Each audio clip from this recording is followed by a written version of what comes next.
All right, so I'm interviewing Mark Rice, who is the new service manager over at tech42. Mark, tell me a little about your background. How did you get started in the world of IT? All the good things about technology that you loved. Just tell me the story, how you got into this crazy business we call IT. Mine is going to be a unique story, I think. Been in manufacturing for the last 24 years. Had many different positions from the production side to the sales side to the supply chain side, varying in different degrees of management. So Mike and I have known each other for a little while now. Some of the stuff that I did on a management side with the past company that I worked for, I guess kind of intrigued him to an extent. And so when it comes to IT, my knowledge is fairly limited compared to others. My abilities more lie within the management slash management of customers, service managing of customers, also management of people, That's right. being able to relate with them on a day-to-day personal level. Which is all very important in the customer service world that we call ourselves in managed services world. Definitely. And I also believe organizations need to focus on that, because at the end of the day, it's all about setting the proper expectations with your customers and having the right people. And you mentioned Mike. That's Michael Peckering, the CEO of tech42, just for the listeners out there. Yeah, so that's a good story to share with us. And so your background was in manufacturing, and you've known Mike Peckering for a long time. So obviously he was impressed with your skill sets and decided to bring you on board as our new service manager at tech42. Yep. And so basically my background is with, customer management and on the people side as well. So that's where I come into play, and assisting this company out and making sure that the customers have what they need on a day-to-day basis. So that's where Mike's vision was. To make sure that the customers are put first and foremost. And one of the things is when you have a technical service manager, sometimes technical service managers have the ability to just do it themselves, right? Because they have that technical piece of it. So the vision was that to get somebody that is not as technically capable, so that the focus is more on the customer themselves and the company itself. So that's kind of the direction that he wanted to go, and it's working out pretty well so far. Mark, let me ask you this question: have you experienced services from IT companies in the past as on the other side of the equation? And what are some of the things that you see, if so, things that you see that IT companies could be doing better, and how you're going to actually take it to the next level for tech42? Absolutely.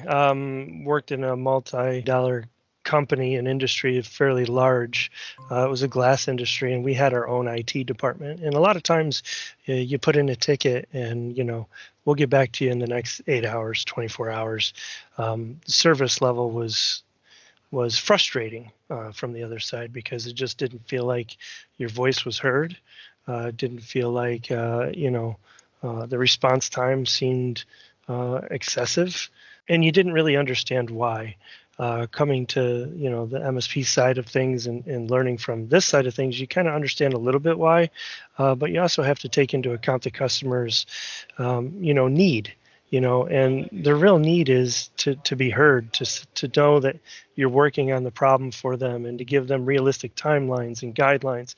Communication is really the key with your customers, with the people around you, being able to communicate so they know what to expect, when to expect it. And I think that's really the key, is communication.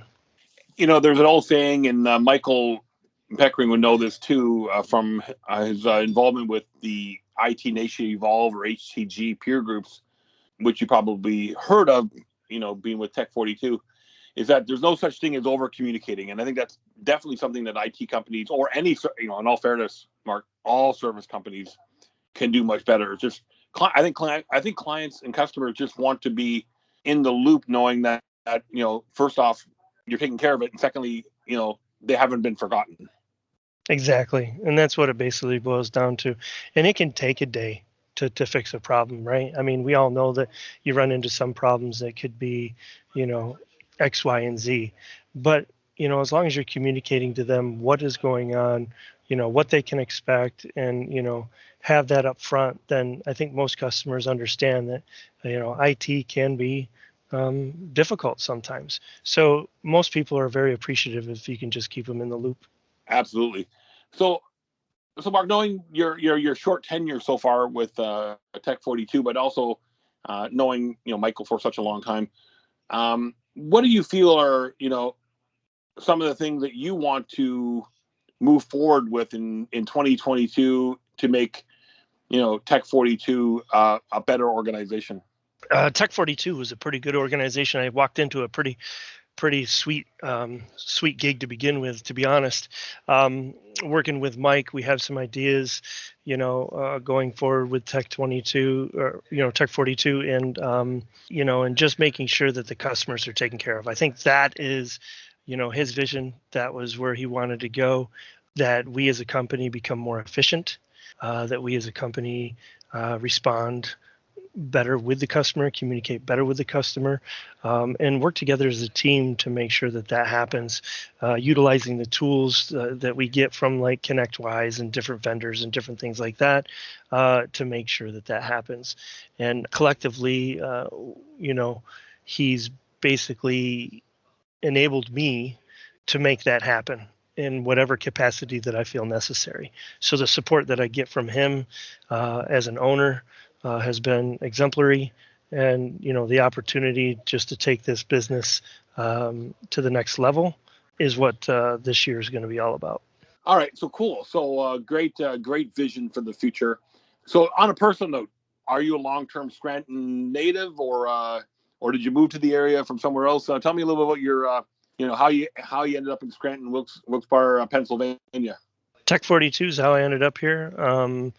I actually am from upstate New York, the Finger Lakes region, born and raised, lived there pretty much my whole life. Moving down here was an opportunity for not only myself, so all my family's pretty much still back in New York. It's only about 3-hour drive, so it was kind of a great opportunity to come down here and experience Pennsylvania, which is a great state, and still be semi close to home. So that's about it. It's funny you guys say upstate New York. So I'm from Buffalo, and we consider ourselves to be Western New York. Yep. So yeah, here's the other important question now. Since you're from the Finger Lakes area, are you a Bills fan? I am not a Bills fan. Oh no. I grew up in the '80s, watching Dan Marino and the Marx Brothers of Clayton and Duper. So I was a huge football fan as a kid, and my idol was not my idol, but I kind of looked up to my older cousin, who is a few years older than me, and he was a Dolphins fan. So unfortunately, I just kind of adopted them growing up and have been a Dolphins fan ever since. So sorry about your luck. But, I know, right? It's been pretty bad the last few years. they didn't do too bad this year. What about what about hobbies or interests? What do you like to do when you're not working? I did like to play sports. As I'm getting a little older, that's becoming a little less and less, right? I played a lot of flag football and basketball and golf, and I did indoor soccer for a while. But I also like to do some online gaming, and then just spending time with friends and family. Those are probably pretty much all my hobbies. So sports, online gaming, friends and family. So that's it in a nutshell. Well, let me welcome you to the team at Tech42, and look forward to getting to know you over time as our relationship matures, and then you get settled into your role. Mark, thanks again for coming and talk to us, and we'll make sure that we get this all captured and let people know who you are. I appreciate it. Thanks for your time, and Stuart, and you have a great day.